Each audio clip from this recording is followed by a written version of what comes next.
Bismillahirrahmanirrahim. Assalamualaikum warahmatullahi wabarakatuh. Salam sejahtera buat kita semua. Bagaimana Bapak Ibu Guru, sehat semua? Ya, alhamdulillah. Jadi pertama-tama marilah kita memanjatkan puji dan syukur kepada Allah Subhanahu wa taala karena pada pagi hari ini sempatlah kita berkumpul di ruang yang sederhana ini dalam rangka diskusi diseminasi budaya positif di sekolah. Bapak Ibu yang sama berbahagia, sebagai awal dari kegiatan kita, maka marilah kita berdoa semoga apa yang kita laksanakan hari ini mendapat ridho dari Allah Subhanahu wa taala. Ini doa saya Bibi Mansur. Berdoa dimulai.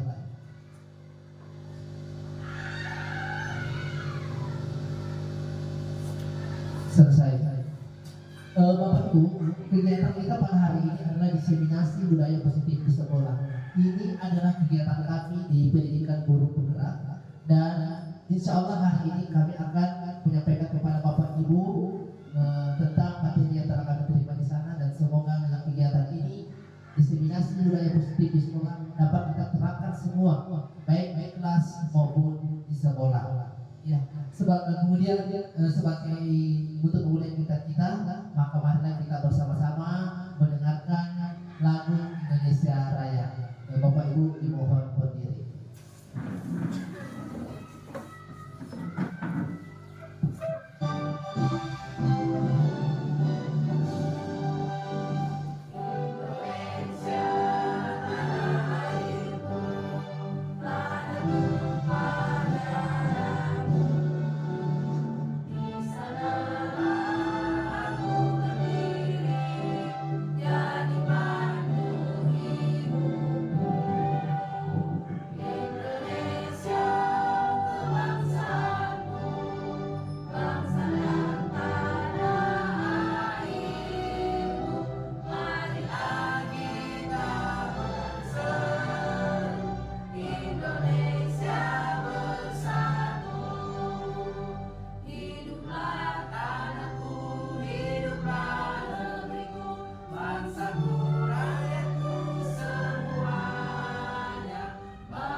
Duduk kembali.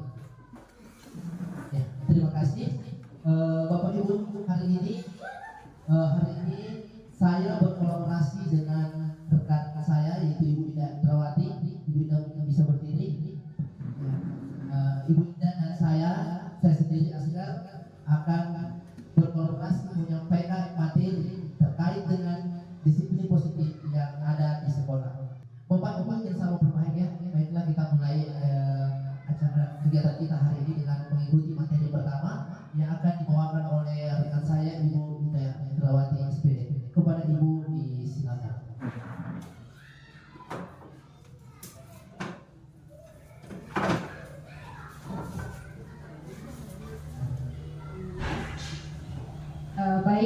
Terima kasih atas kesempatan yang diberikan kepada saya untuk memaparkan materi pertama tentang diseminasi budaya positif di sekolah. Nah, bagi rekan-rekan semua, Bapak Ibu guru, mungkin budaya positif ini bukan hal yang baru ya bagi kita di sekolah.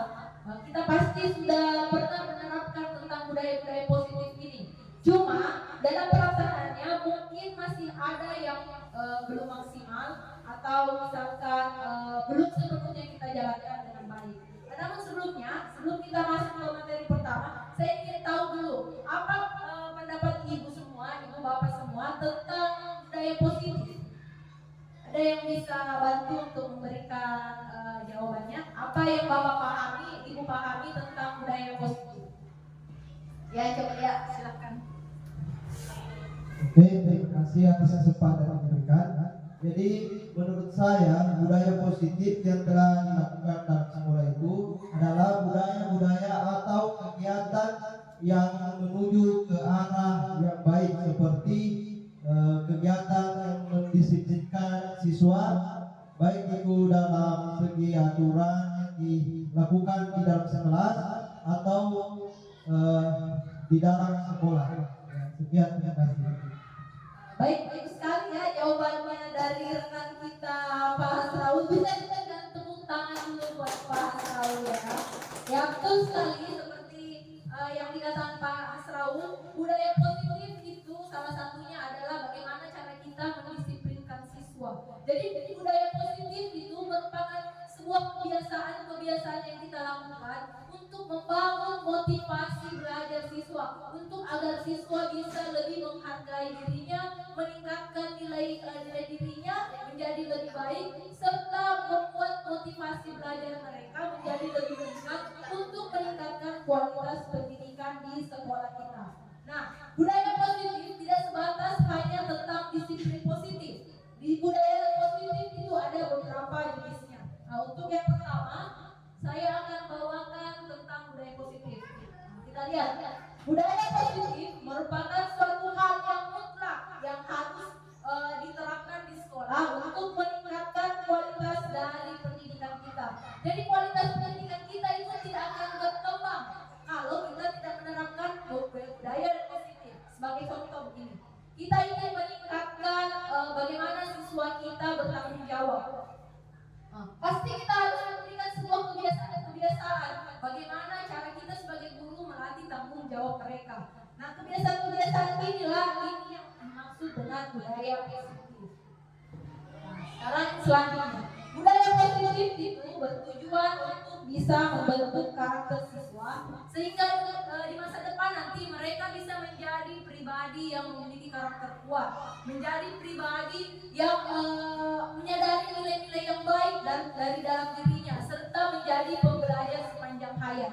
Jadi mereka tidak hanya berpikir bahwa belajar itu cuma sekedar di sekolah, belajar itu kalau ada guru, belajar itu kalau mencatat. Tidak seperti itu. Bagaimana kita membuat siswa kita menyadari bahwa belajar itu bisa di mana saja, kapan saja, dan dengan siapa saja. Nah, bentuk-bentuk budaya positif ada 6, bukan hanya disiplin tadi. Ada seperti yang teman-teman lihat. Pertama, disiplin positif, kemudian motivasi diri, keyakinan kelas, 5 kebutuhan dasar manusia, 5 kontrol, dan segitiga restitusi. Nah, saya percaya kita semua sudah menerapkan budaya positif ini. Hanya saja mungkin untuk sebagian budaya positif belum maksimal kita jalankan, tapi sudah membaik, cuman masih perlu lagi kita kebalkan untuk dilaksanakan. Nah, untuk materi pertama, disiplin positif. Nah, sekarang berbicara tentang disiplin, ada yang rekan-rekan semua yang bisa kasih pendapat tentang disiplin. Apa itu disiplin menurut teman-teman? Ayo, ada yang bisa? Coba, Bu Indra. Disiplin. Apa itu disiplin? Menurut saya disiplin adalah suatu perbuatan yang dilakukan tepat waktu. Baik, terima kasih Bu Indra. Nah teman-teman, menurut Ibu Indra, disiplin adalah suatu perbuatan yang kita lakukan itu tepat waktu. Ada pendapat yang lain? Betul sekali ya, disiplin itu mengajarkan bagaimana siswa kita melakukan sesuatu tepat waktu, melakukan sesuatu dengan kesadaran penuh pada dirinya. Sebagai contoh ini, kita mau mengajarkan siswa kita tentang disiplin. Pertama-tama, sebagai guru kita jadi role model dulu. Bagaimana bentuk disiplin itu? Ya, kita jadi role model. Bagaimana caranya kita mengajarkan sebuah konsep disiplin kalau kita sendiri gurunya bukan role modelnya? Karena menurut siswa kita ini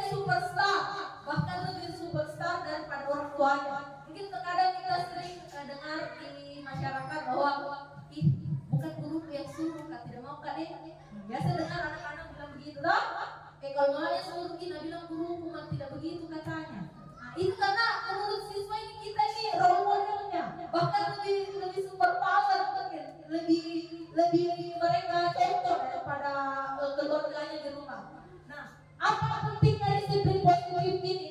Disiplin positif yang terus dilaksanakan secara konsisten akan menumbuhkan motivasi intrinsik siswa. Intrinsik siswa. Nah, lihat, disiplin positif yaitu menanamkan motivasi pada anak agar mereka menjadi suatu nilai yang terbaik, agar mereka bisa menghargai dirinya sendiri serta meningkatkan semangat belajarnya. Jadi jika suatu disiplin positif sudah tertanam pada anak, maka mau ada gurunya, mau tidak ada gurunya, mereka tetap akan terbiasa melakukan itu. Ya, disiplin positif akan menguatkan karakter siswa dan menjadikan mereka lebih bertanggung jawab. Kemudian terhadap dirinya untuk menjadi manusia yang lebih baik. Dengan adanya disiplin, maka seseorang bisa mencapai tujuan nilai yang diharapkan dan juga akan meningkatkan motivasi intrinsik sehingga melakukan sesuatu tanpa memperlukan adanya hadiah, pujian ataupun hukuman dalam setiap pelaksanaannya. Sebagai contoh begini, setiap hari Senin, terkadang kita setiap hari Senin kita selalu melakukan upacara bendera. Dalam upacara bendera itu tentu saja ada nilai disiplin yang akan kita ajarkan pada anak. Lihat, kenapa gambarnya di sini? Nah, ini. Lihat. Ini mereka berbaris dengan rapi sebelum masuk kelas. Tanpa adanya disiplin positif, misalkan begini, seorang anak yang belum memiliki disiplin positif, maka ini hanya akan dilakukan kalau ada gurunya. Kalau tidak ada gurunya, bagaimana? Kira-kira dilakukan. Atau misalkan gurunya sedang berhalangan tidak datang, gurunya sakit, kemudian gurunya diganti oleh guru pengganti. Kira-kira mereka bisa melakukan begini tidak? Kalau tanpa disiplin positif, mereka pasti tidak akan melakukan ini. Karena kenapa? Alasan mereka melakukan itu ya karena gurunya, bukan karena nilai yang ada pada diri mereka. Itulah kenapa pentingnya budaya positif. Terus bagaimana? Apa hubungannya disiplin positif dengan pembelajaran?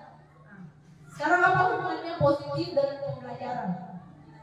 Siswa yang memiliki disiplin positif, maka mereka menyadari bahwa belajar adalah untuk mereka sendiri. Mereka ingin pintar, bukan karena ingin dipuji, bukan karena tidak kerja PR takut untuk dihukum, tapi mereka disiplin mengerjakan sesuatu untuk dirinya sendiri. Mereka menyadari bahwa apa yang mereka lakukan adalah untuk dirinya sendiri. Mereka ingin belajar untuk pintar. Mereka ingin belajar karena mereka betul-betul ingin tahu. Oleh karena itu, pentingnya kita menumbuhkan disiplin positif. Nah, disiplin positif ini juga ada strateginya. Tidak ada disiplin positif yang bisa tercapai tanpa strategi. Yang pertama, apa strateginya? Mungkin teman-teman sudah biasa melaksanakan. Yang pertama adalah kita buat kesepakatan bersama. Misalkan disiplinnya kita mau sepakati sebelum masuk anak-anak kita berbaris dulu ya. Oke, jangan hari ini berbaris, besok tidak berbaris, besoknya tidak lagi, besoknya berbaris lagi. Kemudian yang kedua, strateginya apa? Yang kedua itu kita jadi role model seperti yang saya katakan di awal. Kita jadi contohnya bagaimana penerapan disiplin itu. Dan yang ketiga adalah konsisten. Semua yang kita laksanakan harus konsisten. Baik. Oke, mungkin sampai sini materi disiplin positif dari saya. Materi selanjutnya untuk budaya positif akan dibawakan oleh rekan saya, Pak Asgar. Silakan.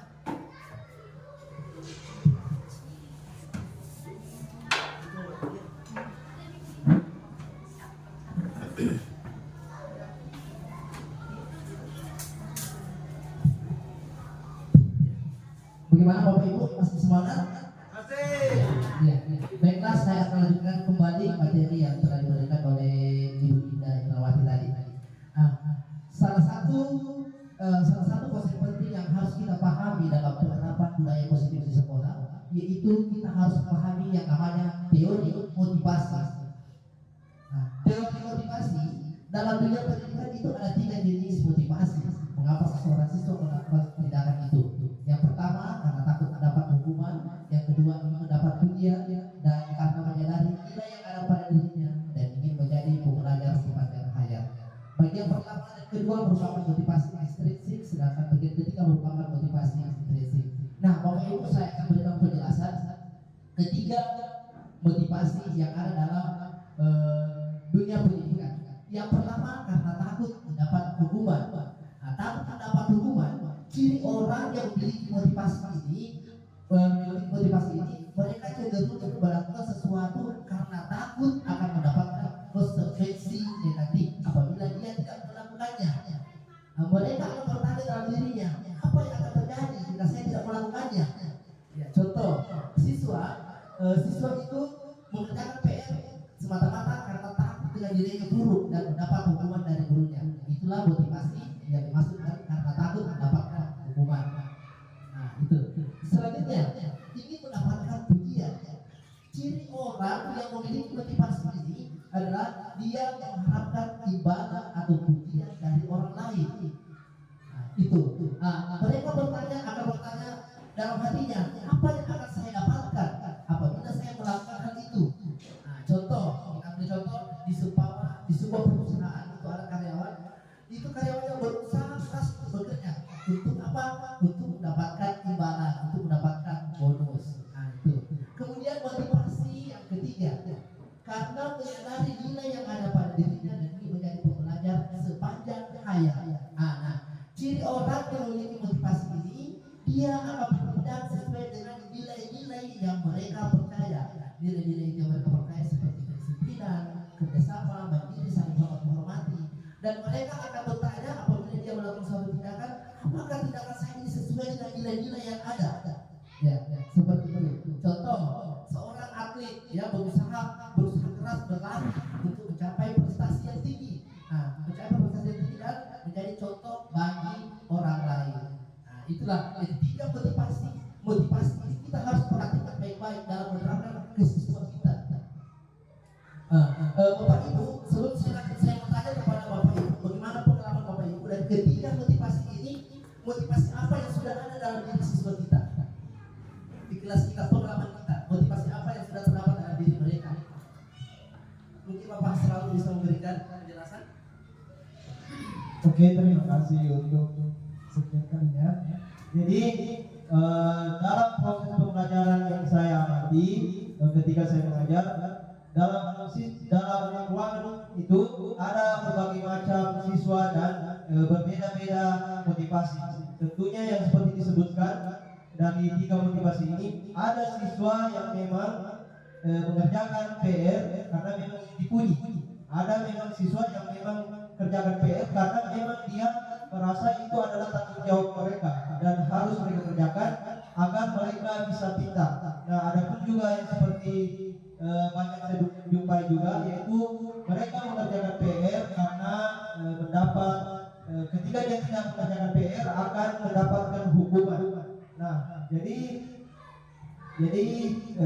kita sebagai guru yang seperti dipaparkan bahwa yang paling utama yang kita harus terapkan itu motivasi, bagaimana kita menanamkan kepada siswa agar siswa itu mengerjakan tugas yang diberikan dengan mereka ingin mempelajari agar mereka bisa paham pembelajaran itu dan ingin betul-betul mengetahui pembelajaran yang diberikan oleh gurunya. Ya, sekian. Ya, terima kasih Mas Ramos, jawaban yang sangat bagus. Jadi berbicara tentang anak-anak di kelas, sudah pasti di dalam anak-anak itu kita menemukan berbagai macam karakter di dalamnya. Sudah pasti ini ketiga motivasi semua ada dalam diri anak-anak kita. Nah, motivasi itu tergantung situasinya dan kondisinya, dan pasti kita akan temukan semua dalam kelas karena takut mendapat hukuman, mendapat pujian, kemudian ada yang ingin karena menjadi ingin mengamalkan nilai-nilai yang ada pada dirinya. Itu semua motivasi semua kita dapatkan di kelas. Nah, peran kita sebagai seorang guru, bagaimana motivasi ini dimotivasi yang pertama karena tak mendapat dukungan, mendapat dukungan ini adalah motivasi ekstrinsik. Kemudian motivasi yang terakhir pada diri ingin menjalani nilai yang ada pada diri ini adalah motivasi ekstrinsik. Bagaimana peran kita sebagai guru, sebagai pendidik agar motivasi akan meminimalisir berbagai namanya motivasi ekstrinsik. Dan kita sebagai guru, peran kita bagaimana agar motivasi intrinsik itu lebih dikembangkan kepada diri siswa, lebih memahami nilai-nilai yang ada pada dirinya, bekerja sama, saling menghormati, itulah yang akan kita kembangkan, motivasi itulah yang akan kita kembangkan kepada anak-anak itu, dan kita meminimalisir agar motivasi ekstrinsik itu berkembang dalam diri siswa. Jadi sini selanjutnya perhatikan, seorang guru hendaklah membangun motivasi ekstrinsik siswa melalui budaya positif, karena mereka yang telah memiliki motivasi positif akan berdampak jangka panjang. Jadi motivasi ekstrinsik itu akan berdampak jangka panjang, memperbaiki dirinya. Motivasi mereka tidak akan terpengaruh pada hukuman atau hadiah. Mereka akan tetap berperilaku baik dan berdasarkan nilai-nilai kebajikan, karena mereka ingin menjadi orang yang berjun tinggi nilai-nilai yang mereka hargai dan mencapai suatu tujuan mulia. Jadi inilah saya garis bawahi motivasi intrinsik inilah yang akan kita bagaimana supaya kita kembangkan dalam diri siswa dengan menekan perkembangan motivasi ekstrinsik. Selanjutnya Bapak Ibu, di sini ada materi selanjutnya adalah hukuman dan penghargaan. Dalam menjalankan peraturan ataupun keyakinan kelas sekolah, jadi berbicara keyakinan kelas nanti akan dibahasakan lebih lanjut. Bila mana ada suatu pelanggaran, tentunya ada sesuatu yang terjadi. Ya begitu Bapak Ibu. Nah, kalau siswa kita berkesalahan dalam kelas pasti akan diberikan hukuman. Tidak akan terhadap suatu pelanggaran pada umumnya berbentuk hukuman atau konsekuensi.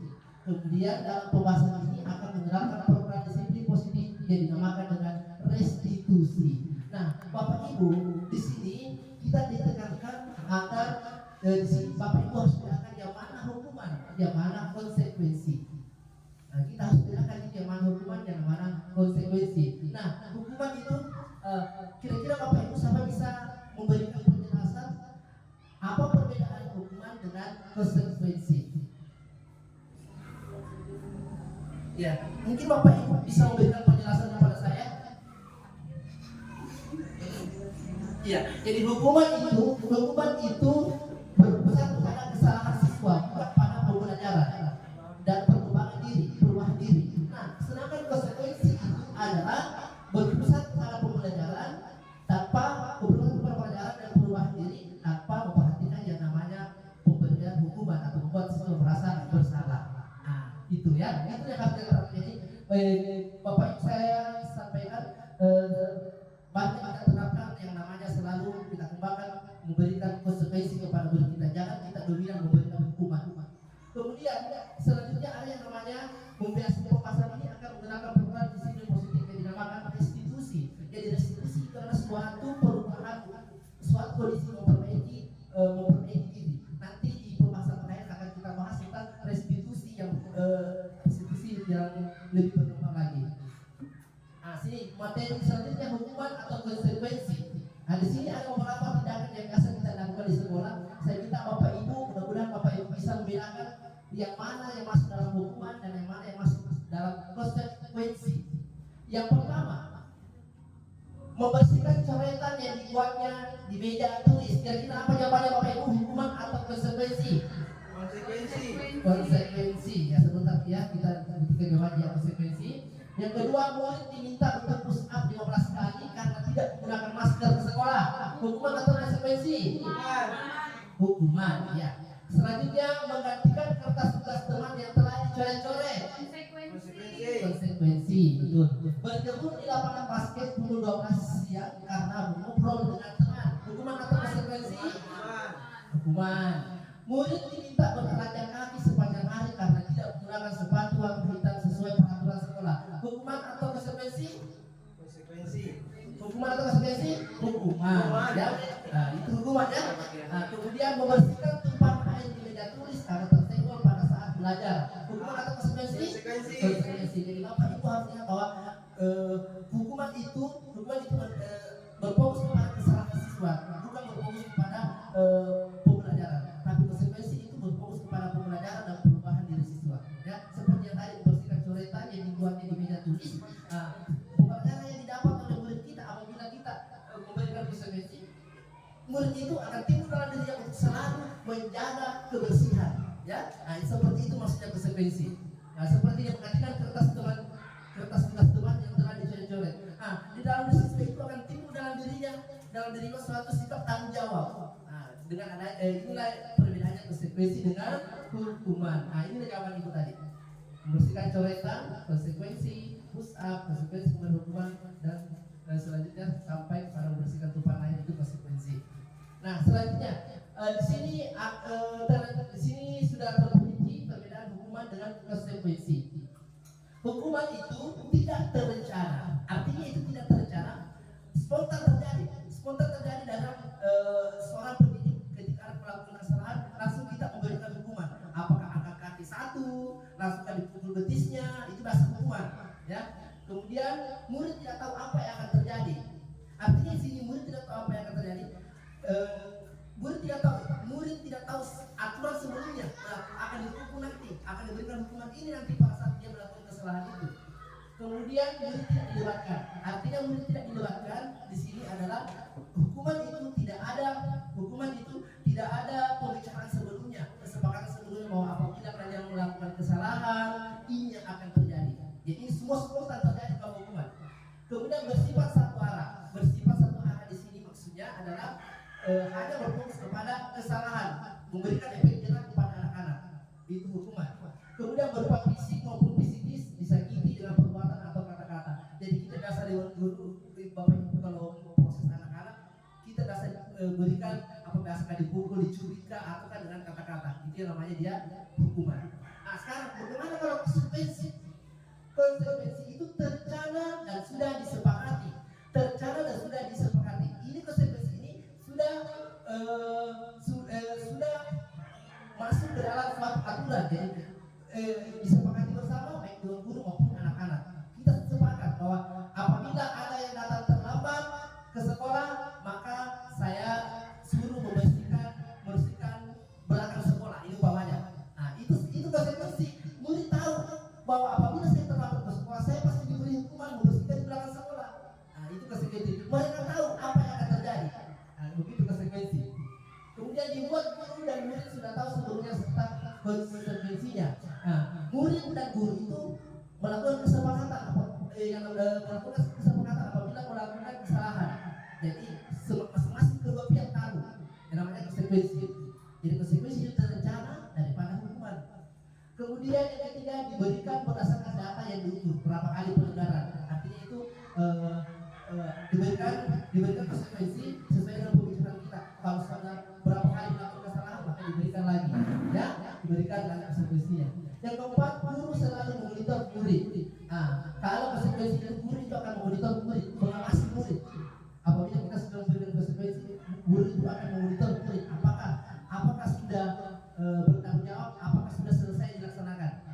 Kemudian murid tetap dibuat tidak nyaman. Jadi sini persamaannya ada sedikit persamaan dengan hukuman. Tetap murid merasa tidak nyaman karena ada konsekuensi. Tetapi konsekuensi itu ada pelajaran yang dipetik di dalamnya oleh siswa. Dia mengerti, Bapak Ibu? Iya. Nah, sekarang baik pengadaan maupun hukuman. Jadi ini masih ada hubungannya dengan video motivasi tadi. Baik pengadaan maupun hukuman adalah cara-cara yang mengontrol perilaku seseorang yang menghancurkan potensi untuk pembelajaran yang sesungguhnya. Jadi kepada Bapak Ibu saya sampaikan kepada Bapak Ibu akan menghindari yang namanya hukuman. Nanti di pembahasan terakhir kita akan belajar yang namanya segitiga restitusi. Disitulah hukuman tidak berlaku lagi bagi siswa. Kita belajarlah berpihak kepada murid. Tidak memberikan hukuman baik pukul atau melalui kata-kata memberikan rasa bersalah kepada murid, itu tidak boleh kita lakukan lagi. Dengan melalui budaya positif ini, materi budaya positif ini itu tidak akan lagi ada yang namanya hukuman. Kenapa? Karena itu dapat menghancurkan potensi untuk pembelajaran yang sesungguhnya. Ya, Jadi baik pernyataan maupun hukuman adalah cara-cara yang mengontrol perilaku seseorang yang menghancurkan potensi untuk pembelajaran yang sesungguhnya. Tidak akan memberikan penghargaan nilainya sama dengan menghukum seseorang. Jadi restitusi menjadi sebuah pendekatan untuk menciptakan disiplin positif. Jadi setelah itu restitusi dalam suatu kondisi memperbaiki keadaan yang salah. Ya. Ya, kalau sudah tidak ada pertanyaan, maka materi selanjutnya akan dilanjutkan oleh rekan saya Ibu Indah Indrawati. Ibu disilakan.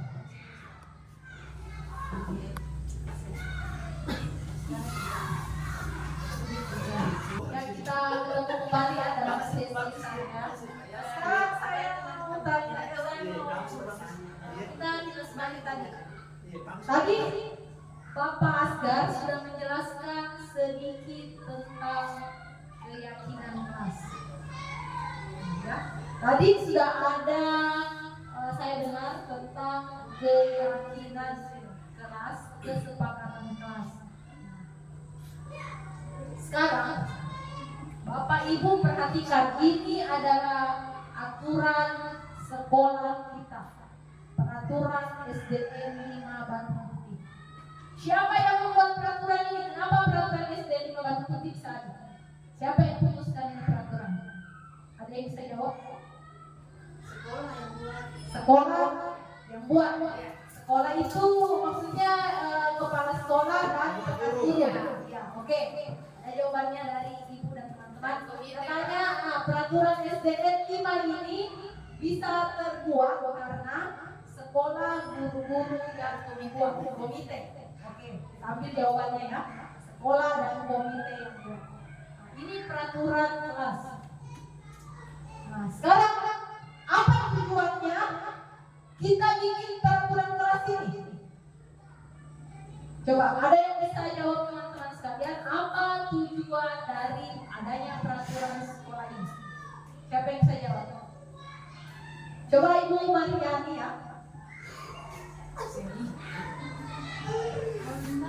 Apa tujuan dari peraturan sekolah dibuat? Ini tujuan dari dibuatnya peraturan kelas di sekolah itu agar semua siswa mengetahui bahwa ada konsekuensi yang akan diberikan ketika dia melanggar aturan yang ada di kelas. Terima kasih Ibu Mariani, jawaban yang bagus sekali ya dari Ibu Mariani. Sekarang katanya Ibu Mariani, peraturan di sekolah ini dibuat agar siswa itu bisa disiplin dan mengetahui konsekuensinya. Terus ada pertanyaan yang muncul lagi. Ini kan peraturan, ada konsekuensi atau hukumannya ya? Nah, kita sepakat ada ya? Ada peraturan ini, ada sanksi. Ini sanksi siapa yang tentukan? Siapa yang menentukan sanksi ini?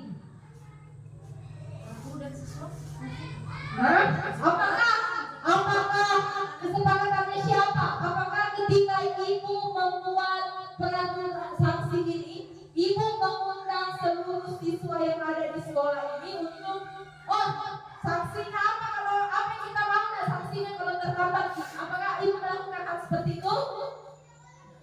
Semuanya ibu libatkan? Tidak. Berarti ini sanksi berasal dari kesepakatan guru, kepala sekolah dan komite. Ya, oke. Sekarang ada lagi pertanyaan yang kembali muncul dari hal itu. Kita masih bicara tentang peraturan. Bagaimana ibu memberitahu siswa ibu ini loh sanksi dari peraturan SD kita? Apakah ibu mensosialisasikan atau ketika kita jawab jujur ya, atau ketika anak-anak melakukan pelanggaran kita langsung hukum sesuai dengan sanksi yang ada? Ada yang bisa bantu jawab? Ya, baik Ibu Kepala Sekolah.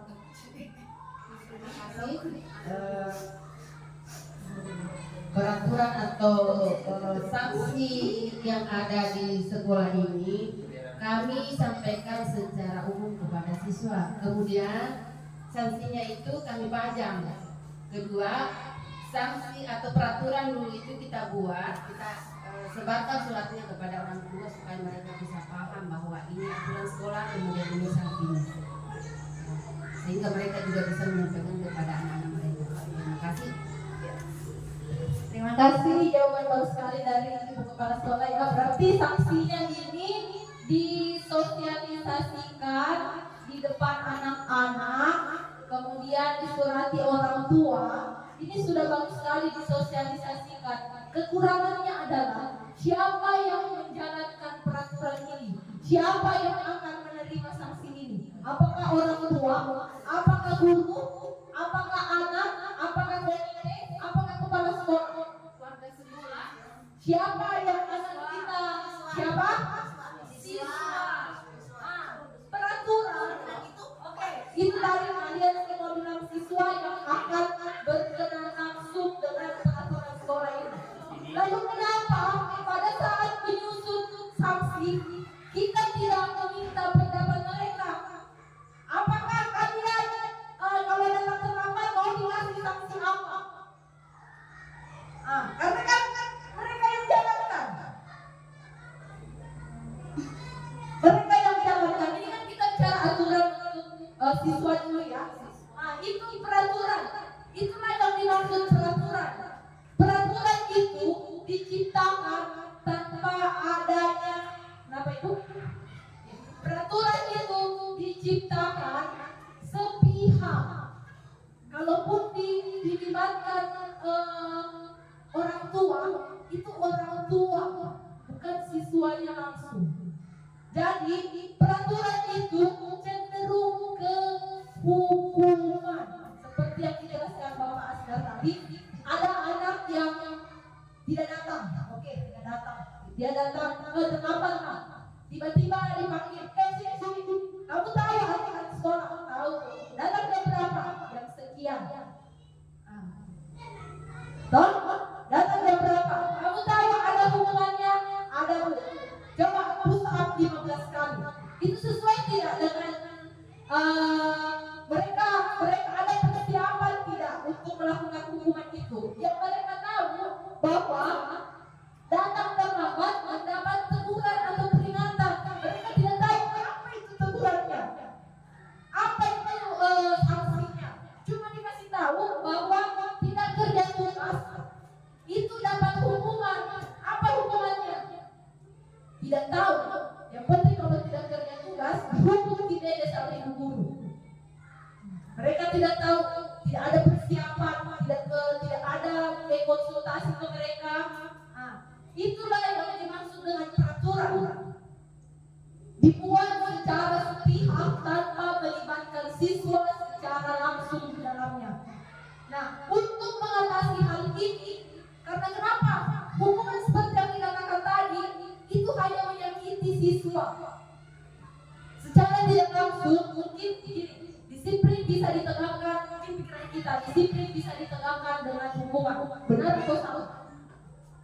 Coba ada ibu bapak ibu guru yang bisa. Oh ini coba ibu.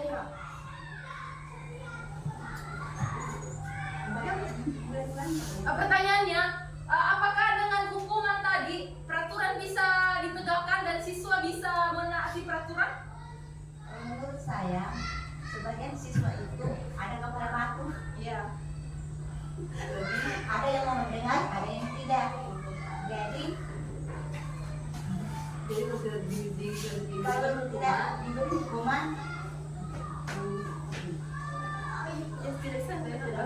kalau tidak diberi hukuman, mau senangnya saja apa yang dia lakukan di sekolah. Oh iya, terima kasih ya menurut Ibu Indra dengan memberikan hukuman. Saya sekarang memberikan hukuman peraturan, siswa bisa menaati peraturan. Saya mau tanyakan kembali permasalahan di kelas kita. Hari ini kita memberikan hukuman kepada anak-anak karena tidak mengerjakan PR. Kita suruh dia push up 2 kali. Apakah ada jaminan besok dia mengerjakan PR? Tidak. Tidak. Apa yang terjadi? Yang terjadi adalah begini berat masakan.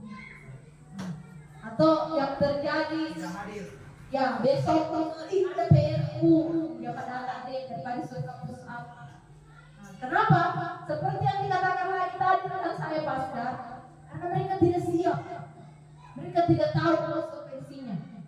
Jadi hukuman itu hanya akan menyakiti mereka, memberi dampak negatif, bahkan untuk anak yang punya mental yang sensitif itu bisa menjadi hal yang menakutkan. Oleh karena itu ada namanya sebuah keyakinan sekolah atau keyakinan kelas. Jangan dulu kita bicara dengan keyakinan kelas ya. Kita bicara keyakinan kelas, namanya keyakinan kelas. Berarti ini merupakan sesuatu yang kita sepakati bersama siswa. Beda dengan peraturan. Peraturan tadi dikatakan merupakan kesepakatan seluruh warga sekolah tapi tanpa siswa. Keyakinan kelas ini kita ambil dari peraturan, tetapi kita meminta siswa untuk bersepakat bersama apa yang kita mau sepakati. Misalkan sebelum masuk kita berdoa sebelum belajar. Jadi anak-anak tahu, oh sebelum masuk ternyata harus berdoa sebelum belajar. Karena itu yang disepakati. Kemudian kesepakatan kelas itu ketika anak-anak melanggar, apakah dia tidak dihukum? Bukan hukuman, tapi konsekuensi. Karena kenapa? Kita sudah disepakati bersama, anak-anak. Kalau misalkan kalau berdoa nanti, misalkan ada yang tidak berdoa dengan baik, konsekuensinya? Ulangi doanya sendiri. Ya bisa. Karena itu hukuman berasal dari konsekuensi, berasal dari diri mereka sendiri. Kita tanamkan, kita ajari mereka bertanggung jawab tentang hal yang mereka langgar, tentang nilai yang mereka langgar. Misalkan lagi kita buat kesepakatan datang tepat waktu. Kalau misalkan tidak datang di tepat waktu, kira-kira bagaimana? Nah, sekarang jadi kesepakatan kelas itu bagaimana cara kita menyadarkan siswa tentang sebuah nilai, bukan karena rasa takut, bukan karena ingin dihukum, tapi betul-betul karena mereka menyadari bahwa ini perbuatan saya tidak sesuai dengan kesepakatan yang kita lakukan. Kesepakatan kelas mengajarkan siswa kita untuk bertanggung jawab terhadap apa yang telah mereka sepakati, apa yang telah mereka yakini.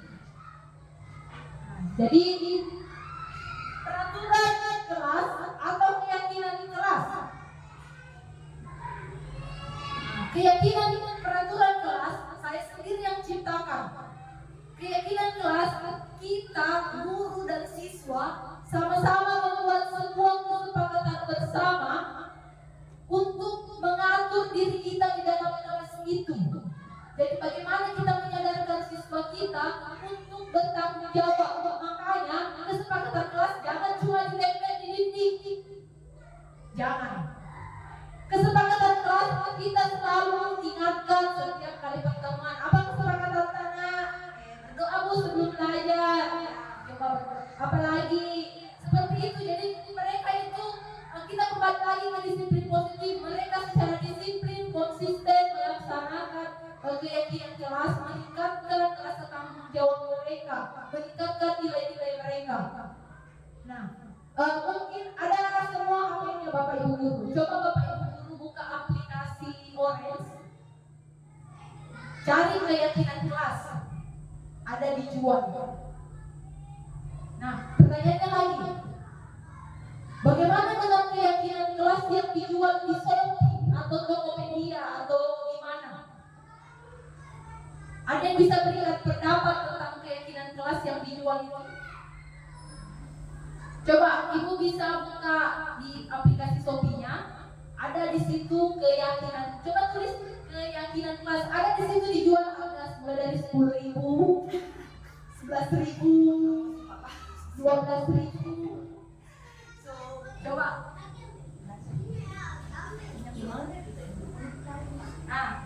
Nah ini lihat di Shopee harga 11.500. Ini keyakinan kelas harga 11.500. Pertanyaannya adalah apakah ini benar-benar keyakinan kelas? Apakah yang di Shopee ini benar-benar sebuah keyakinan kelas? Kenapa belum tentu? Karena setiap sekolah belajar Iya, karena setiap sekolah betul itu format keyakinan kelas, tapi keyakinan kelasnya orang.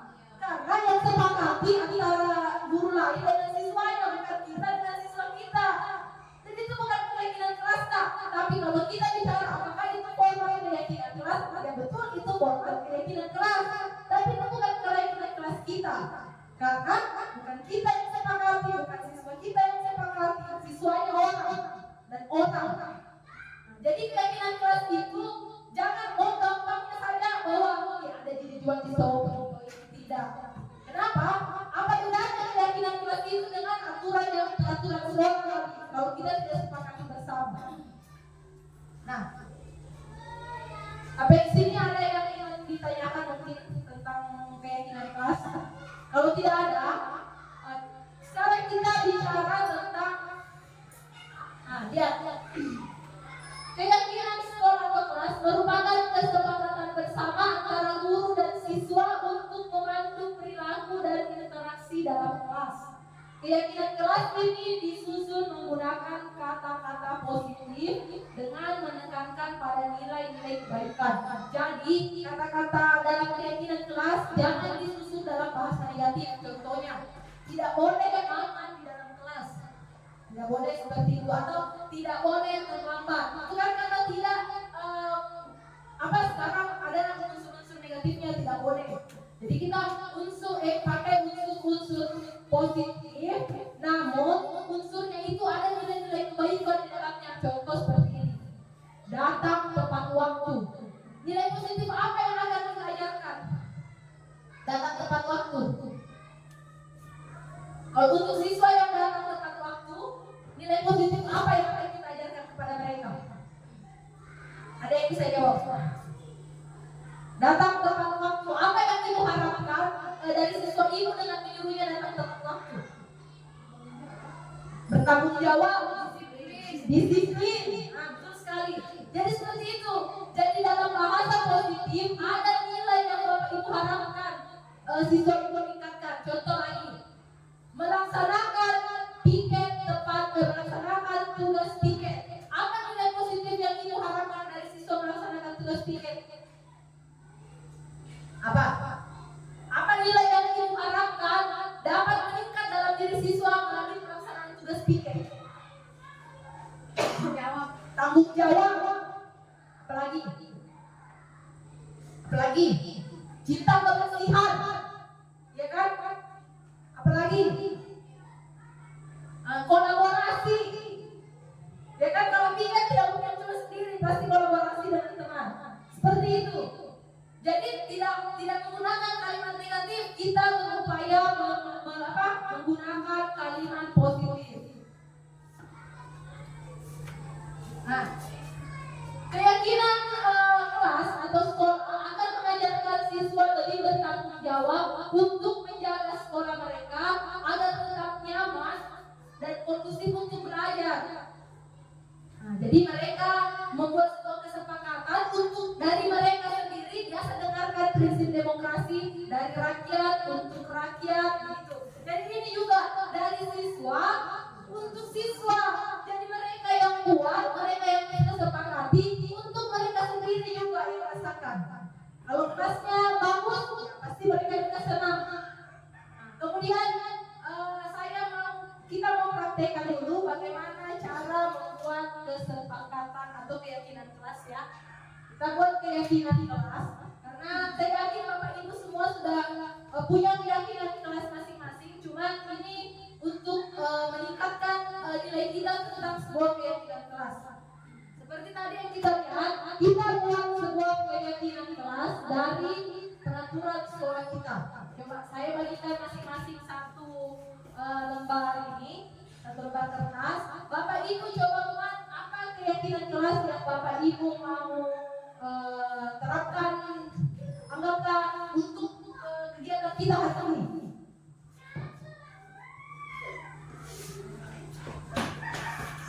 Coba rumuskan sebuah keyakinan kelas atau keyakinan sekolah yang Bapak Ibu ingin terapkan. Ada korban kan?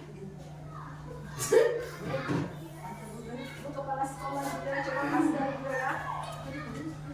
Buat sebuah keyakinan kelas. Sekolah. Bisa untuk anggaplah sekarang ini kita jadi siswa ya. Kita jadi siswa. Jadi apa yang kalian anggaplah kalian ini sekarang siswa saya.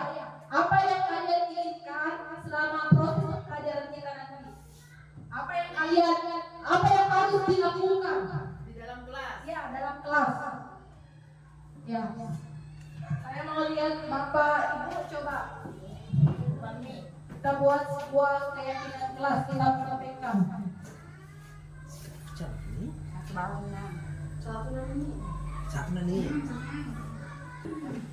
Ya, kalau ada yang sudah selesai bisa tempel di dinding ini ya. Tempel di dinding ini. Bisa minta tolong ditempel. Oh iya.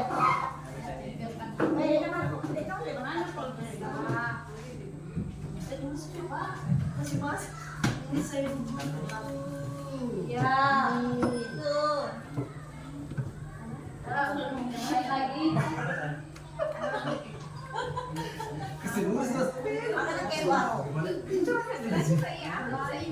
Nggak apa-apa. Kita praktekkan saja dulu cara bagaimana kita membuat Keyakinan kelas.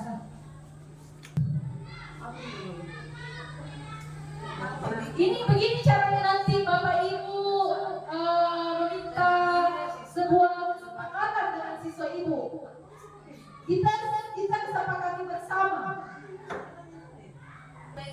Sekarang ini jawaban kita semua. Yang pertama, membuang sampah pada tempatnya. Oke, berarti membuang sampah pada tempatnya. Ini ada satu membuang sampah. Bagaimana? Semua setuju membuang sampah pada tempatnya. Nah, apa nilai yang diberikan untuk membuang sampah pada tempatnya? Apa nilainya? Nilainya Nilai positif. ya, nilai positifnya menjaga kebersihan, bertanggung jawab. Oke. Nah, kemudian jujur dan bertanggung jawab. Jujur dan bertanggung jawab. Bagaimana cara kita bisa menerapkan jujur dan bertanggung jawab? Contohnya apa? Bagaimana caranya kita menerapkan jujur dan bertanggung jawab? Melalui apa? Kegiatan apa? Melalui membersihkan kelas. Membersihkan kelas. Hari ini jujur membersihkan kelas ini bersihkan tadi Bu. Padahal Ibu tidak membersihkan ini Bu. Jujur dan bertanggung jawab. Atau bisa juga kita menuliskan mengumpulkan tugas tepat waktu atau melaksanakan piket. Kemudian nih berdoa sebelum dan sesudah belajar. Oke. Kemudian membuat siswa nyaman dalam proses pembelajaran. Oh, ini maksudnya ini saling menghargai di dalam kelas. Karena kalau kita tidak saling menghargai di dalam kelas, kira-kira bisa nyaman tidak? Pasti tidak. Itu nambah kayak ini, ibu lelek kayak ini. Pasti begitu jadinya kalau kira-kira bisa nyaman kalau begitu. Tidak. Oke. Nah, semua ini beginilah cara kita membuat sebuah keyakinan kelas. Kita serahkan ke siswa apa yang mereka maui. Misalkan, Ibu, kalau misalkan di kelas tidak boleh dipakai topi, ya tulis keyakinan kelas kita di dalam kelas dilarang menggunakan topi. Misalkan ada bilang, Ibu, kalau mau keluar Bu, minta izin dulu nih. Ya, minta izin sebelum keluar diambil lagi sebagai keyakinan kelas kita. Nah, kemudian Ibu kalau mau menjawab bagus nih kalau angkat tangan dulu. Ya, pokoknya semua yang kita sepakati bersama yang bernilai positif itulah yang dimaksud dengan keyakinan kelas. Oke. Oh. Oke, mungkin sekian dulu dari saya, akan dilanjutkan dengan teman yang lain. Tapi sebelumnya kita ice breaking dulu. Coba kita ice breaking, semua berdiri dulu. Semua berdiri. Kita ice breaking sebentar supaya semua tenang. Tahu lagunya Topi Saya Bunda? Oke, ya tahu ya. Sekarang kita bergerak. Topi saya bunda, bunda topi saya. Kalau tidak bunda, bukan topi saya.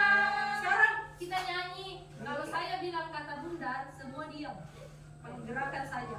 Jadi kalau ada topi, topi saya Pepin. Tuh. Pepin. Oke, sekarang jawab nyanyi. 1, 2, 3. Topi saya bukan.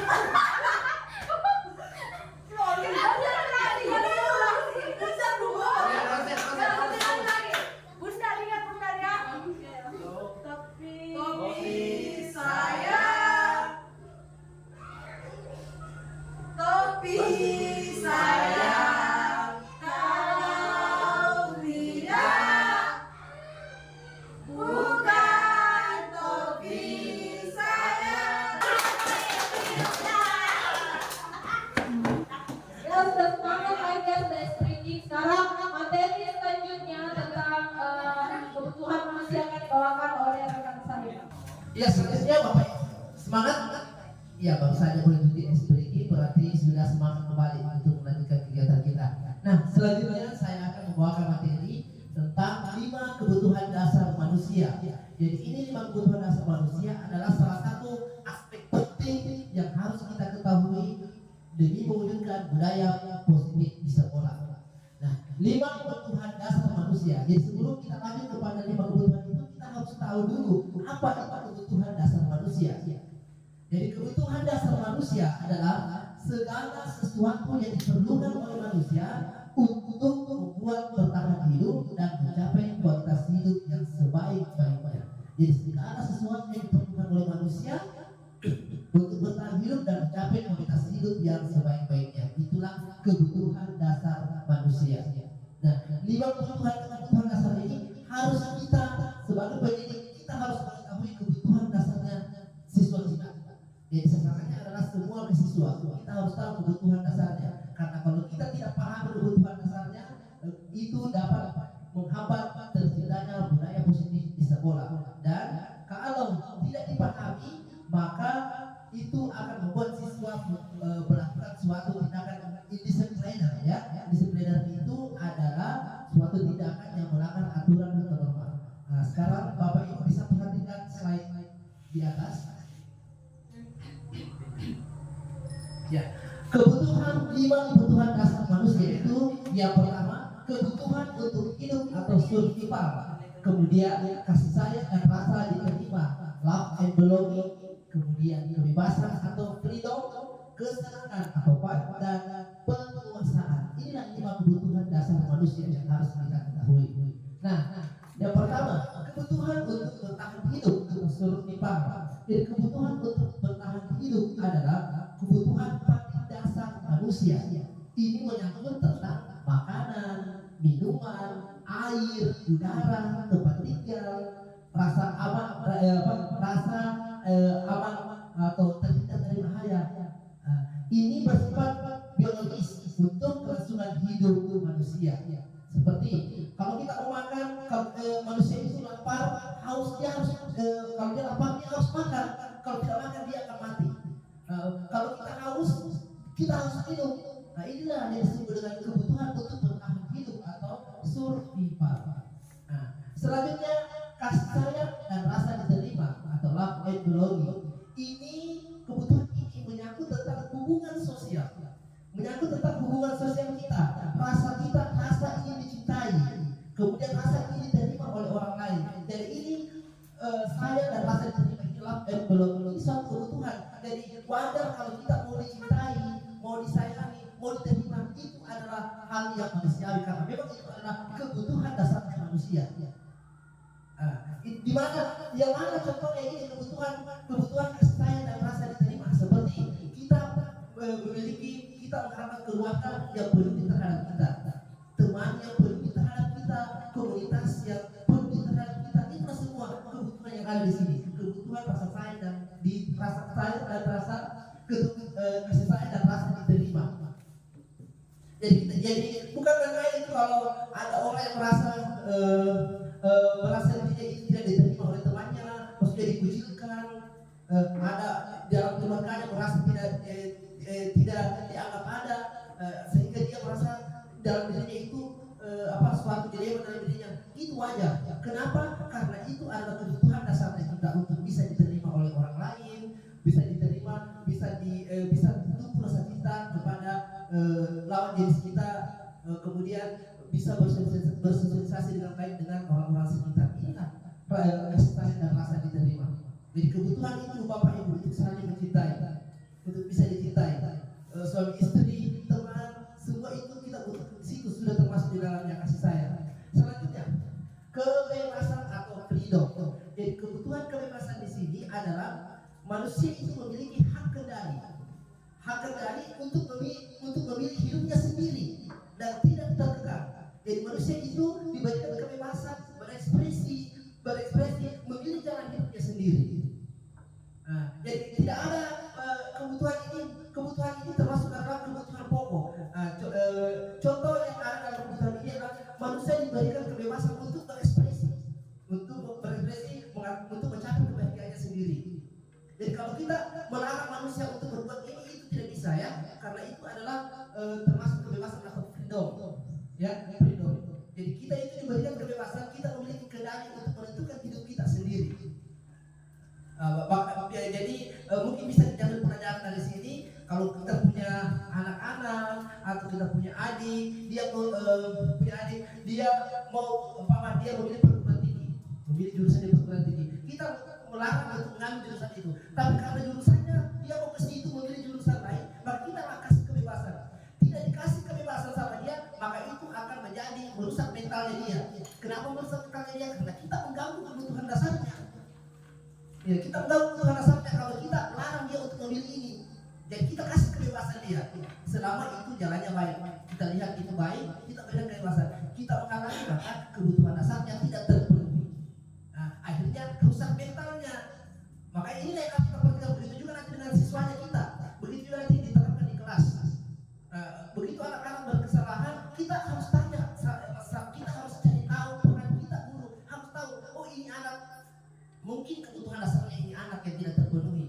Mungkin kita nanti temukan kasus di kelas, kenapa sering ambil makanannya orang, sering minta makanannya orang, akhirnya temannya tidak mau diminta makanannya. Di situ kita guru menganalisis permasalahan bahwa oh ini anak ini adalah kebutuhan dasarnya, ini salah satu kebutuhan dasarnya yang tidak terpenuhi.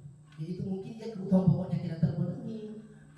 Kemudian kenapa anak ini lihat di sekolah? Kenapa anak ini lihat di sekolah? Mungkin kebutuhan dasarnya tidak terpenuhi di rumah, seperti rasa kasih sayangnya tidak diterima. Ini rasa kasih sayangnya yang kurang dari keluarganya. Inilah semua yang harus kita pelajari baik-baik untuk menumbuhkan budaya positif. Jadi di samping kita guru berperan untuk mengetahui kebutuhan dasarnya, di sini kebutuhan dasarnya kita itu harus berkolaborasi dengan baik dengan orang tua siswa untuk mengetahui kebutuhan dasarnya anak kita. Bisa kita seumpama kita menemukan kasus anak-anak yang sering meminta makanan teman-temannya atau rampas makanan teman-temannya, atau biasa bapaknya Pak ada itu dulu seperti tahun kemarin kejadian siswa di tahun kemarin, alhamdulillah tahun ini sudah tidak ada, sering dapat temannya. Di sini kita jalani permasalahan yang ada. Kita tahu, oh mungkin anak ini kebutuhan dasarnya tidak terpenuhi di rumah. Salah satunya mungkin kebutuhan untuk bertahan hidup. Mungkin di rumahnya jangan dikasih makan, akhirnya ke sekolah dapat aja temannya. Dapat temannya untuk beli makanan. Ini mungkin di sekolah dia anak ini nakal sekali. Mungkin di rumah dia tidak kurang kasih sayang, orang tua mungkin tidak perhatikan. Maka inilah yang harus kita perhatikan, mengetahui kebutuhan dasarnya mereka dan dengan berkolaborasi untuk mencari jalan keluarnya. Selanjutnya kebutuhan tadi sampai dengan kebebasan, selanjutnya kesenangan atau fun. Kebutuhan kesenangan ini menyangkut tentang akan pengalaman yang menyenangkan dan positif. Ini contohnya ketika kita mau makan makanan, kita mengingat saya mau makan bakso. Kita mengingat pengalaman yang menarik. Saya mau berkreasi, saya mau dengar musik. Inilah yang masuk dalam kesenangan, kebutuhan kesenangan. Jadi kan terkadang muncul dalam hati kita saya tiba-tiba mau makan bakso. Itu kebutuhan kesenangan. Saya tiba-tiba mau dengar lagunya Wali. Ini keinginan romantis. Itu kebutuhan Bapak Ibu, kebutuhan dasarnya kita. Itu semua kebutuhan yang harus kita perhatikan. Tidak dipenuhi, bisa kita mentalnya kita rusak ya kalau kita tidak penuhi. Kita mau makan bakso, kita mau berjalan-jalan. Itu semua kebutuhan dasarnya kita. Jadi kita pelajari diri kita. Kebutuhan dasar. Kebutuhan kreasi itu kebutuhan kita juga itu. Termasuk dia dalam kebutuhan kesenangan. Selanjutnya penguasaan atau power. Jadi seorang manusia dia menganggap dirinya memiliki kompeten untuk menghasilkan sesuatu. Dia menganggap dirinya mampu untuk menghasilkan sesuatu. Contoh, seorang siswa diberikan tugas sama gurunya, dia mengerjakan tugas dengan baik karena dia menguasai materi. Di sini ini ada kebutuhan kayak kekuasaan di dalam dirinya karena dia sudah menguasai materi. Seperti inilah yang masuk dalam kekuasaan. Jadi manusia itu menganggap dirinya mampu, selalu menganggap dirinya mampu untuk menghasilkan sesuatu. Seperti jadi dia masuk dalam penguasaan atau power. Jadi Bapak Ibu, inilah 5 kebutuhan dasar ini yang harus kita perhatikan di sekolah untuk menciptakan budaya positif di sekolah. Jadi anak-anak kita ini kita juga harus perhatikan ini. Salah satu aspek terpenting untuk menumbuhkan budaya positif adalah dengan memperhatikan 5 kebutuhan dasarnya. Menyelesaikan di sekolah dan berkolaborasi dengan orang tua. Karena ini 5 kebutuhan ini tidak bisa kita selesaikan kalau hanya pihak sekolah, tapi kita harus berkolaborasi dengan orang tua siswa. Apa masalahnya anak ini? Kebutuhan apa anak ini yang bermasalah sampai membuat berserikat bermasalah di sekolah, mengganggu teman-temannya dan lain sebagainya. Di sini di poin kedua bisa dilihat di slide, guru harus memahami kebutuhan dasar setiap siswanya karena setiap siswa memiliki cara pandang yang berbeda dan tentunya memiliki tujuan yakni untuk memenuhi kebutuhannya. Ketika kebutuhan dasar belum terpenuhi, kadang muncul perilaku bermasalah seperti indisipliner. Inilah tadi yang saya jelaskan. Ketika kebutuhan dasar ini tidak terpenuhi, pasti akan ada masalah. Jadi masalah dari rumah pasti akan terbawa ke sekolah. Inilah peran kita sebagai pendidik. Bagaimana kita mengatasi permasalahan ini. Akan timbul permasalahan indisipliner. Mungkin di sini apa itu indisipliner? Disipliner itu adalah suatu perilaku yang melanggar aturan atau norma yang berlaku di sekolah. Ada mungkin pertanyaan Bapak Ibu? Jadi ini 5 kebutuhan dasar ini harus Bapak tahu dengan ini, menyangkut dengan keadaan siswa kita agar kita tidak menghambat perkembangan budaya positif di sekolah. Ya, mungkin dari saya untuk 5 kebutuhan dasar manusia sudah cukup. Selanjutnya kita akan mendengarkan materi selanjutnya dari Ibu Indah Indrawati. Silakan. Ayo kita lanjut ke materi selanjutnya, masih semangat ya. Oke, sekarang ini kita lihat kebutuhan dasar manusia. Di sini dikatakan ketika kebutuhan dasar manusia ada yang tidak terpenuhi, maka akan muncul perilaku bermasalah seperti disipliner. Nah, sebagai seorang guru, kita memiliki posisi kontrol dalam menghadapi setiap permasalahan yang ada atau setiap kelakuan yang indisipliner. Nah, 5 posisi kontrol guru. Saya percaya pasti Bapak Ibu guru sudah sering melakukan 5 posisi kontrol guru ini. Bagaimana cara Bapak Ibu guru untuk mengatasi setiap permasalahan baik di dalam kelas secara khusus ataupun di sekolah kita ini secara umum. Nah, posisi yang pertama yaitu penghukum. Namanya penghukum. Siapa di sini yang sering menggunakan posisi kontrol sebagai penghukum? Seperti apa itu posisi kontrol penghukum? Siapa yang bisa kasih pendapatnya? Coba kita kasih ke Pak Guru yang paling ganteng ya. Penghukum. Penghukum? Ya, posisi kontrol penghukum seperti apa Bapak? Tindakan yang diberikan Maksudnya kepada siswa. Ya, tindakan penghukum apa yang pernah Bapak berikan kepada siswa? Hukuman. angkat kaki kah terus habis Hukum yang diberikan kepada siswa yaitu siswa yang melakukan pelanggaran, contohnya seperti menaikkan kakinya di atas meja, sehingga kita kasihkan hukum.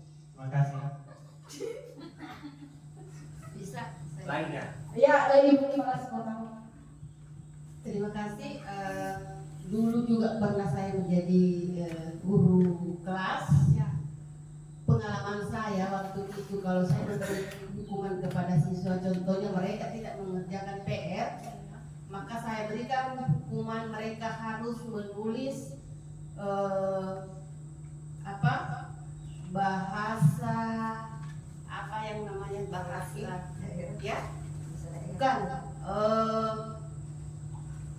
kata-kata habis manis sepah dibuang sebanyak 50 kali, menulis sebanyak 50 kali. Contohnya seperti itu biasa saya katakan. Ya, bagus sekali ya. Ternyata Ibu Kepala Sekolah kita sangat menginspirasi, sangat inspiratif dalam memberikan hukuman kepada siswa itu. Nah, penghukum benar sekali. Seperti yang dikatakan Pak Hasrudin, guru kita yang paling ganteng saat ini, dan Ibu Kepala Sekolah. Penghukum, kita jujur kepada diri sendiri. Kita sering sebagai penghukum atau tidak terhadap siswa? Untuk saat ini penghukum. Oke, untuk saat ini penghukum. Nah, penghukum ini seperti yang telah dijelaskan sebelumnya, penghukum ini cenderung memberikan kekerasan, baik secara fisik maupun secara verbal. Contohnya, Kamu itu tidak kerja PR lagi. nah, itu hukuman apa itu? Hukuman apa itu? Fisik atau verbal? Verbal. Kenapa bukan verbal? Ya, Anda bicara dengan suara yang keras, lantang. Pasti jangankan anak-anak, kita saja kalau dibentak seperti itu pasti takut. Nah, kemudian hukuman fisik, karena tidak melaksanakan piket, coba berdiri di ujung, angkat kakinya satu, pegang telinganya. Atau lari keliling lapangan, itu namanya hukuman. Dan kita sebagai guru cenderung menjadi seorang penghukum. Seperti yang saya katakan tadi, anak-anak tidak bisa berubah dengan hukuman. Kenapa? Karena hukuman itu pertama membawa efek negatif, memberi rasa trauma, menyakiti. Nah, jadi sebagai guru kita hendak mulailah bergeser dari posisi sebagai penghukum. Seluruh penghukum bisa menggunakan hukuman fisik maupun verbal. Anak-anak, jangankan anak sekolah kita, untuk ibu yang sudah punya anak, kalau anaknya sering nakal terus dipukul, apa yang terjadi sama anaknya yang nakal itu? Pasti malah kebal. Dia mamaku nanti itu nah baik tidak lagi. Sama di siswa Pak.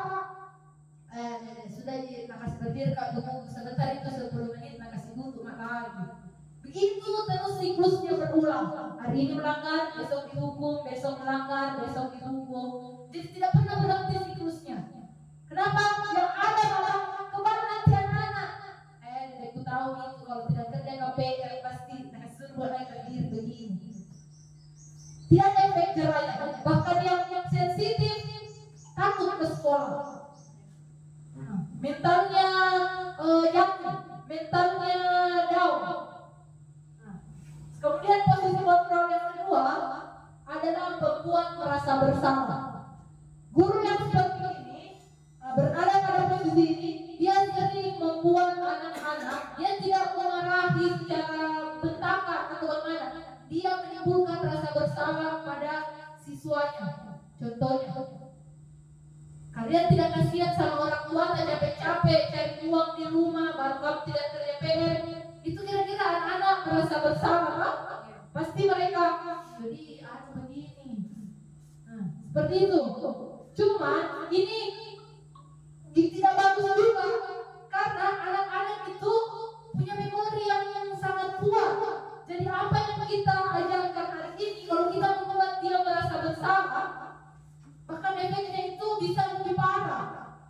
Coba yang kalau anak kita terus dia dibuat merasa bersalah, akhirnya nanti kalau mereka tidak bisa tahan, apa yang terjadi? Mereka malah ada anak-anak yang depresi, ada anak-anak yang justru malah menangis. Jangan sampai bilang, tidak kupukul jangannya orang. Tapi justru membuat anak merasa bersalah. Itu juga tidak memberikan efek positif kepada anak. Justru memberikan efek yang negatif pada perkembangan mentalnya. Menggunakan keheningan yang membuat orang lain merasa tidak nyaman, bersalah atau rendah diri. Begitu. Jadi dia tidak memukul, tapi dia menyakiti langsung hati kita. Coba kalau ada yang sakiti hati kita, pasti ada yang lebih memukul daripada sakiti hatiku. Begitu anak-anak, kalian sakiti hatinya lama-lama, malah tidak nyaman dia ke sekolah. Nah, yang ketiga, posisi teman. Sering kita mungkin di kelas kita berusaha bagaimana membuat anak-anak merasa nyaman dengan menjadi temannya. Tapi apa yang terjadi kalau kita mengakrabkan diri sama teman? Apa yang terjadi kira-kira kalau kita mengakrabkan diri sama siswa layaknya sebagai teman? Yang terjadi bisa kita lihat sekarang, anak-anak sulit memberi batasan kepada gurunya. Jadi yang ada kita dianggap jadi temannya, bicaranya bagaimana dengan temannya, dan begitu dengan kita. Kadang mereka itu jadi teman malah kayak bersifat bagaimana dengan temannya seenaknya. Karena merasa baik itu ibu temanku. Karena kita makanya menjadi teman pun tidak dianjurkan karena itu bisa menipiskan batas antara guru dengan murid. Guru di posisi ini menggunakan hubungan baik atau humor. Lama-lama humor akhirnya kesopanannya atau santunnya anak-anak itu lama-lama menipis, terkikis seperti itu karena mereka merasa baik itu bisa jadi temanku atau sama di temanku itu. Akhirnya kedisiplinannya berkurang karena mereka menganggap kita sebagai teman. Biasa kita mungkin hadapi di kelas kita ada anak yang sering cari-cari perhatian atau sembarang menangis. Semakin kita ladeni kita temani cerita gimana, alhasil nanti lama-lama karena kalau dia lihat berkurang dari sopan santunnya. Nanti itu ibu tidak ada kedisiplinannya berkurang. Nah, sekarang yang keempat, pemantau.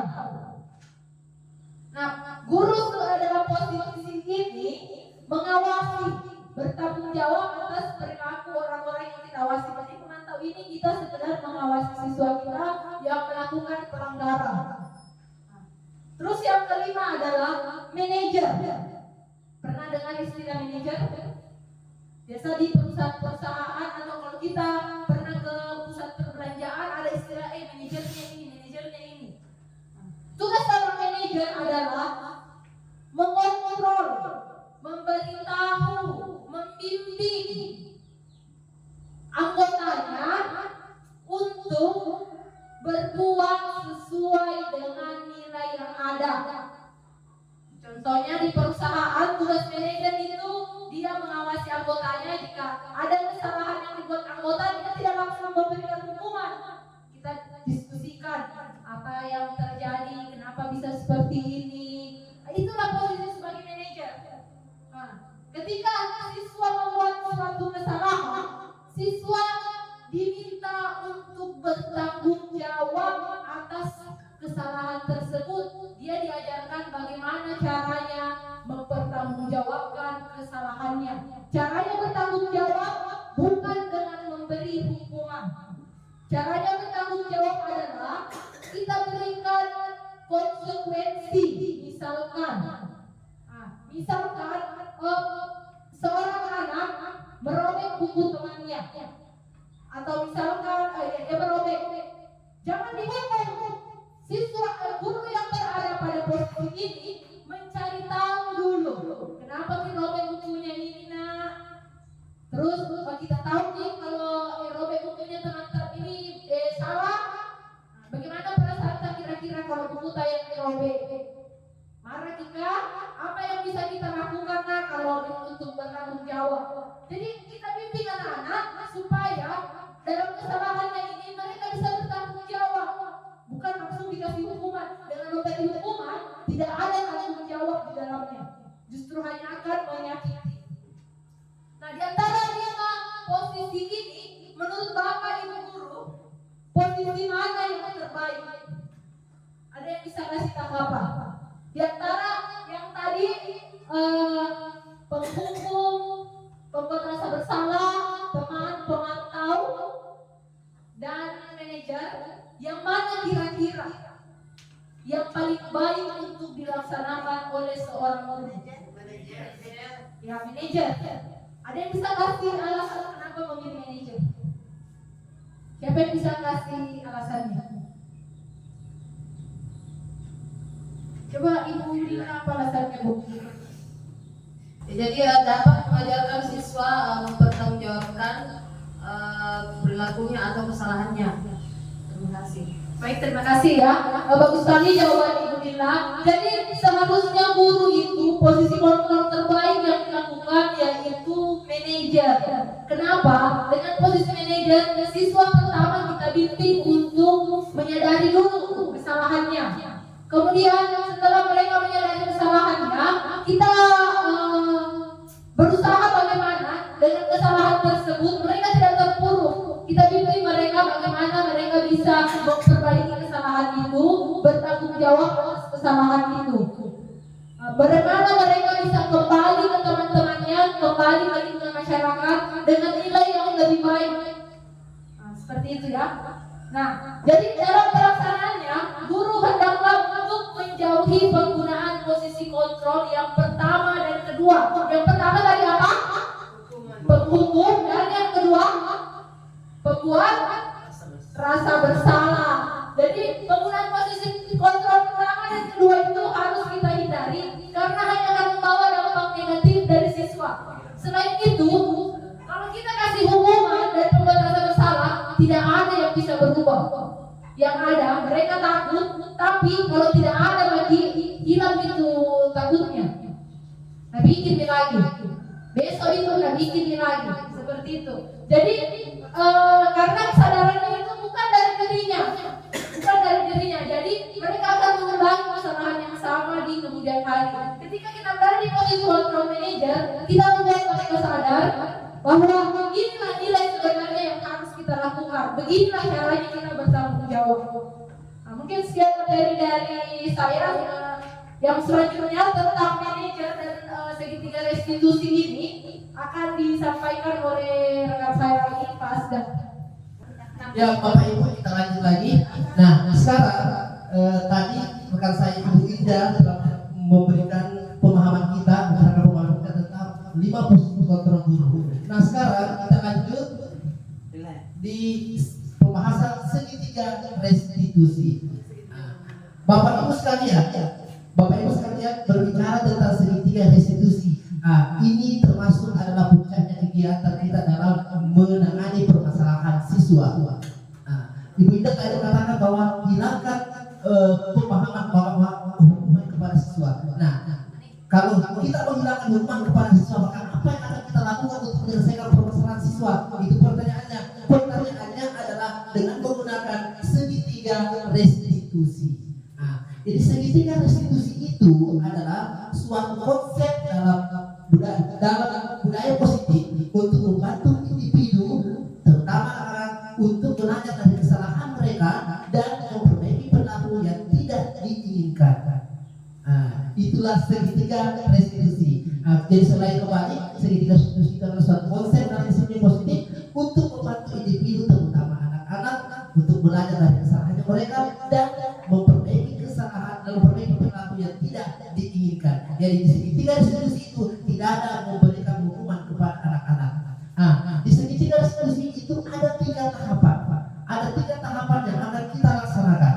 di segitiga restitusi. Perhatikan di slide.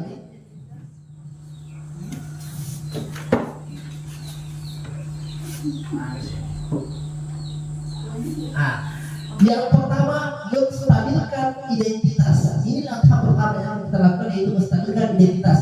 Apa yang kita laksanakan di menstabilkan identitas? Di menstabilkan identitas, seorang guru melaksanakan suatu tindakan, yaitu merubah identitas murid dari orang yang gagal menjadi orang yang sukses. Artinya di sini kita merubah identitasnya anak itu, kan anak tadi itu bersalah, maka kita memberikan semacam pemahaman, semacam motivasi sehingga anak itu diubah menjadi orang yang sukses, dibuat menjadi orang yang tidak bersalah di sini. Itu yang akan kita lakukan dalam menstabilkan identitas, merubah orang yang gagal menjadi orang yang sukses. Kemudian selanjutnya apa yang akan kita lakukan lagi?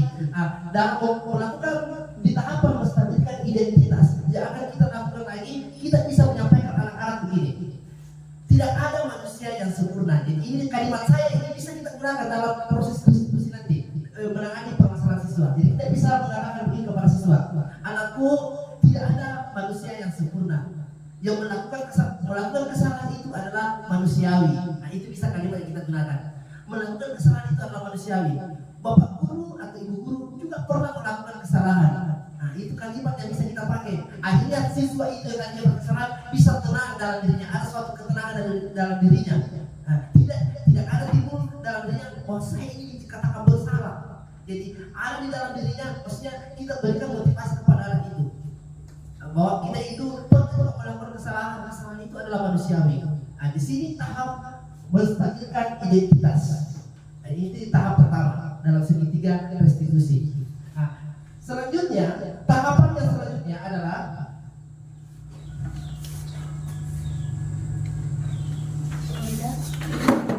jadi menstabilkan identitas. Siswa kita bantu untuk tenang dan mencari solusi untuk penyelesaian permasalahan. Tahap kedua, validasi tindakan yang salah. Validasi tindakan yang salah. Apa yang kita lakukan di sini? Yang kita lakukan di sini adalah semua apa yang kita lakukan adalah tujuannya kita adalah memenuhi kebutuhan dasar manusia. Jadi berhubungan lagi dengan apa yang saya jelaskan tadi pertama, kebutuhan dasar manusia itu, maka berhubungan lagi dengan segitiga restitusi. Berhubungan lagi dengan segitiga restitusi. Jadi dalam kita memproses anak-anak itu, saya tadi katakan dia akan berhubungan dengan kebutuhan dasar manusia. Validasi tindakan yang salah. Jadi segala apa yang kita lakukan di validasi tindakan yang salah, tujuannya adalah memenuhi kebutuhan dasar manusia. Jadi kita bisa memberikan kalimat seperti ini kepada siswa: anakku, kamu pasti punya alasan kenapa kamu melakukan itu. Jadi kalau anggaplah kita ini sudah proses anak-anak yang bersalah. Jadi di validasi tindakan yang salah, kita bisa bertanya kepada anak kita, kamu pasti punya alasan kenapa kamu melakukan hal itu. Mungkin siswa kita yang bersalah itu mungkin menjawab, Pak, saya hanya iseng-iseng saja Pak, hanya bercanda-bercanda saja. Itu mungkin rasanya anak kita. Di situ apa? Di situ kan di dalam alasannya itu bercanda, berarti anak itu senang. Kebutuhan apa yang ada di dalamnya? Kebutuhan kesenangan. Jadi anak itu dia memenuhi lagi kebutuhannya, itu kebutuhan kesenangannya tercapai di situ. Makanya di sini kita tanyakan, apa yang menjadi alasan kamu nggak sempat kamu melakukan itu? Jadi mungkin dia mengatakan main-main juga Pak, aku juga ya bikin senang ya, tapi karena berlebihan akhirnya menimbulkan suatu permasalahan. Jadi tapi di situ kita pelajaran bahwa anak itu sedang memenuhi kebutuhan kesenangannya. Itu di kegiatan validasi tindakan yang salah. Nah sekarang di validasi tindakan yang terakhir, itu ada namanya menanyakan keyakinan. Ini adalah tahap yang terakhir yang dilaksanakan, menanyakan keyakinan. Jadi kita di sini guru menghubungkan nilai-nilai yang mereka percaya, Artinya kita menggali pemahamannya tentang nilai-nilai yang mereka percaya. Nilai-nilai di sini adalah kedisiplinan, kemudian kerjasama, tanggung jawab. Itu bisa mereka memberikan jawaban. Selanjutnya di dalam kelas kan sudah ada keyakinan kelas. Di Bina tadi sudah menjelaskan tentang keyakinan kelas. Di dalam kelas itu sudah ada keyakinan kelas yang mengatur saudara kegiatan di dalam kelas. Nah, kita bisa pertanyakan kepada anak kita yang sedang bermasalah. Anakku, di dalam kelas itu sudah ada kan keyakinan kelas. Nah, jadi kita itu berbicara dengan lemah lembut juga.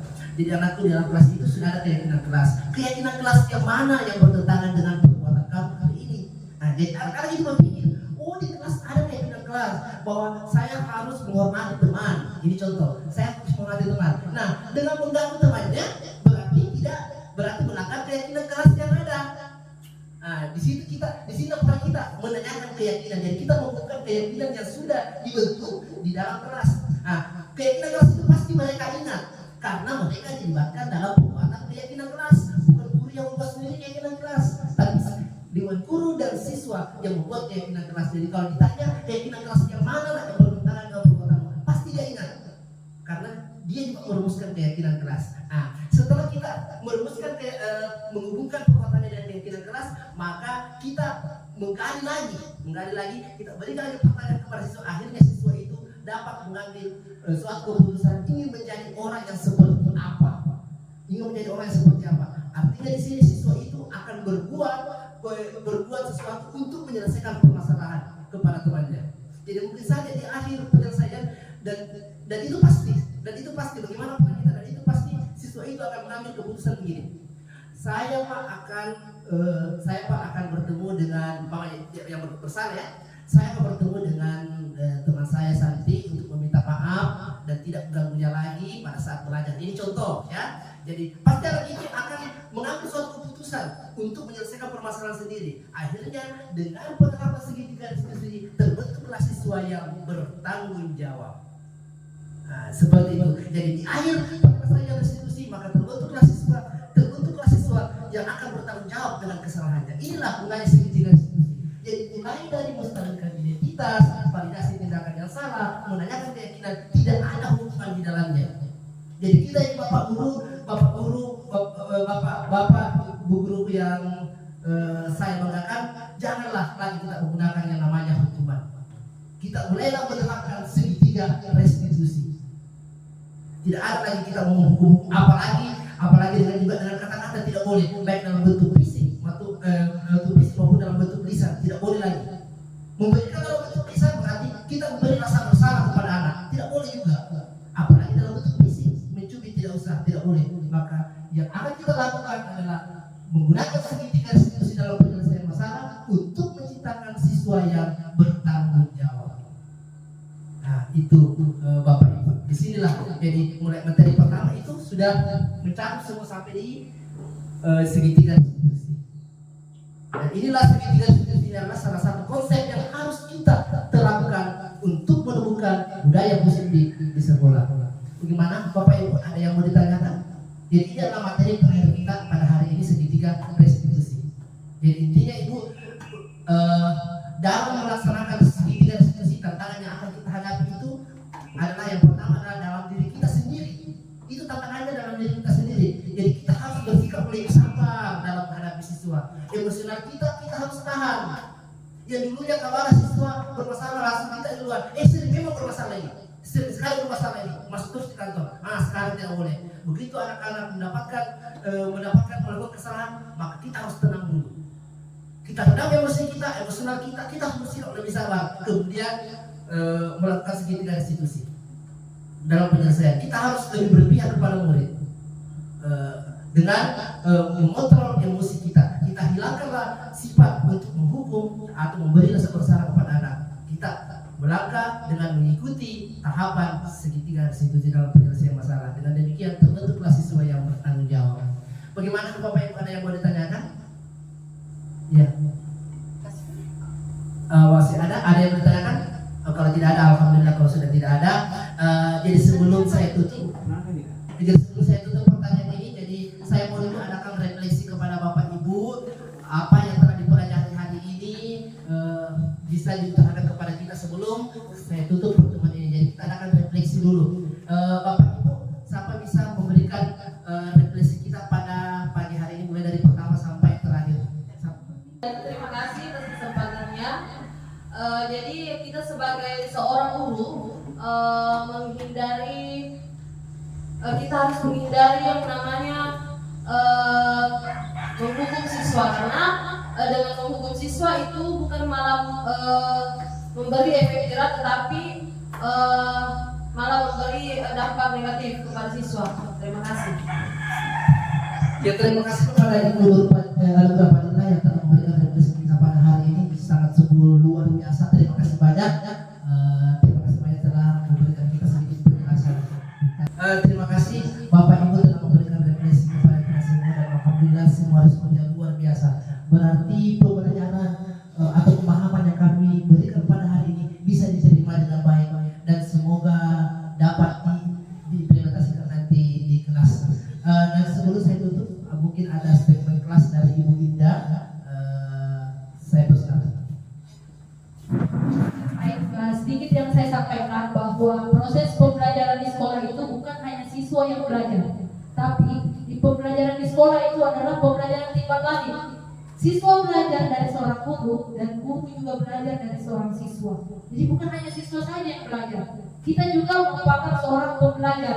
Kita belajar bagaimana peka terhadap keadaan, kita belajar bagaimana cara melakukan pembelajaran sosial emosional, kita belajar bagaimana menghandle semua siswa. Pokoknya kita belajar di sini. Jadi saya minta teman-teman semua untuk semangat ya memberikan proses pembelajaran di sekolah kita, supaya kualitas sekolah kita semakin membaik. Kita budayakan kita tanamkan budaya positif mulai sekarang, karena tanpa suatu budaya positif tidak ada keberhasilan yang bisa kita raih. Baik, terima kasih. Iya, terima kasih kepada Ibu Indah yang telah memberikan statement kelasnya kepada kita sekalian. Dan kemudian saya tambahkan sedikit sebelum saya tutup, dalam menerapkan budaya positif di sekolah yang tadi itu mulai sampai 6 materi, yang 6 materi itu kalau kita terapkan budaya positif itu kepada siswa kita, maka yang pertama yang harus kita lakukan adalah memulai dari diri sendiri.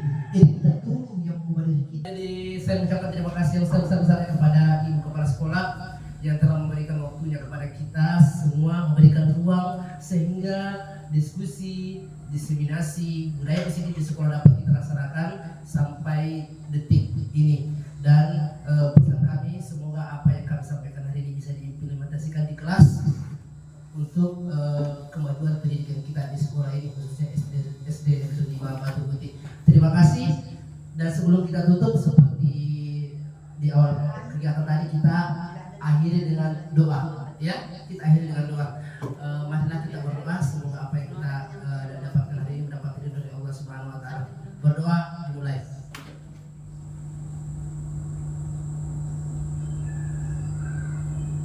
Ya, selesai. Terima kasih. Kurang lebihnya mohon dimaafkan. Assalamualaikum warahmatullahi wabarakatuh. Bisa ada pertanyaan?